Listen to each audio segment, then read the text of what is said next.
Welcome back, everybody. My name is Travis and this is Bacon and Backpacking, and today I'm going to be reviewing the BRS 3000T titanium stove. I've been using this thing on all my trips for about the last 6 months, so I feel like I got a pretty good feel for how good this thing is. I want you guys to bear with me because I do have a cold right now, so this video is going to be short and sweet and to the point because there's not really a whole lot to go over with the stove, and also too because I'm sick. But stay tuned and we'll kind of show you guys some stuff on this product. So for those of you who are aware and have been following the channel for a little while, you'll know that I switched over to like an ultralight backpacking loadout. So for me, it's really about like shaving off the ounces, which equals out to shaving off the pounds. And I think that's the biggest reason why this thing is so popular. This thing weighs 26 grams, aka 1 ounce.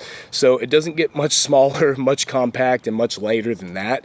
And for the money, I mean, I've been using this thing for about 6 months and it has never failed me. It always lights up, it always boils water, and I've never had it knocked out by wind yet.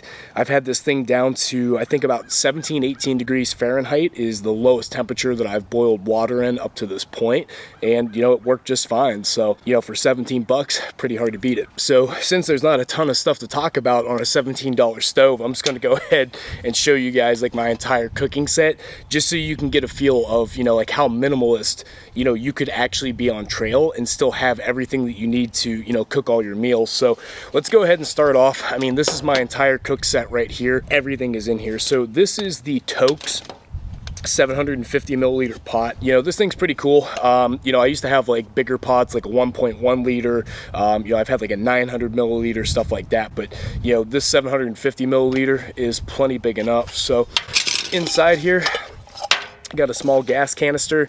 This is the carrying case that the BRS stove actually comes in. And then I've got a tiny little, square of like a sponge I cut off for like cleanup. And then typically I use a mini Bic lighter, but I didn't realize that I didn't bring it with me today, and I'm at Sarah's, so we're going to be using one of the lighters that she had laying around her house. This is kind of how it folds up, and then you swing out all these little arms right here, and those are your little pot holders right there. So let's go ahead and fire this thing up real quick. So one thing you will notice about this stove is that it has a very small like O-ring inside of it. So this thing typically tends to leak some amount of gas whenever you hook it up and take it off. So I'll be quiet here for a second so you can listen. I don't know if you heard that little spray right there. And then you got to get this thing pretty tight. But here's your valve.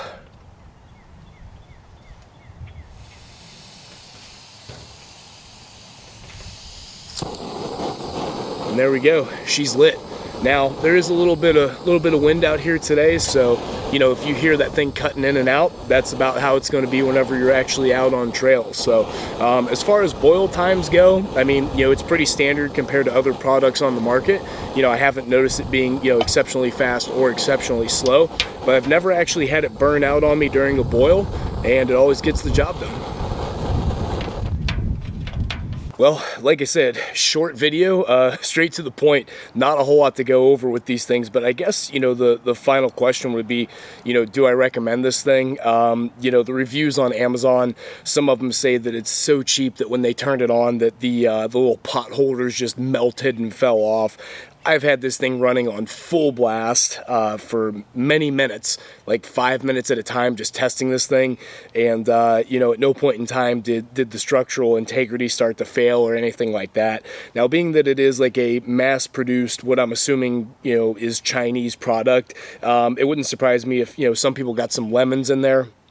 But the one that I have works perfectly fine. It's very adequate. I'm not the only ultralight backpacker that uses this thing. It's very popular within like the ultralight space. So, but for the price and for the weight and how compact it is, I mean, it's really hard to beat this thing. I mean, you can buy 3 of these for the price of 1 pocket rocket, and it's smaller and lighter, right? As far as reliability goes, I mean, time will tell. But 6 months is a pretty decent sample size, considering that I've probably done like 30 boils with this this thing or something like that. So at the end of the day, yes, I would recommend it. You know, it serves its intended purpose and it does just fine. If you guys would like to pick one of these things up, obviously you can do it on Amazon for about 17 bucks. If you would rather support a small cottage company, you guys can go over and check out Hilltop Packs.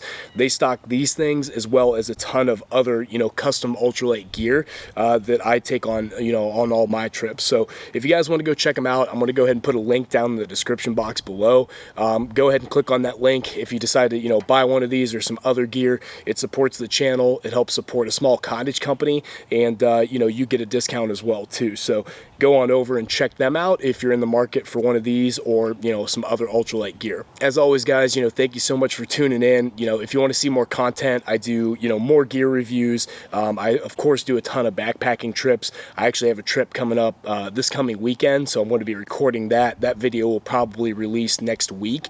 That is going to be on the Laurel Highlands Trail in Pennsylvania.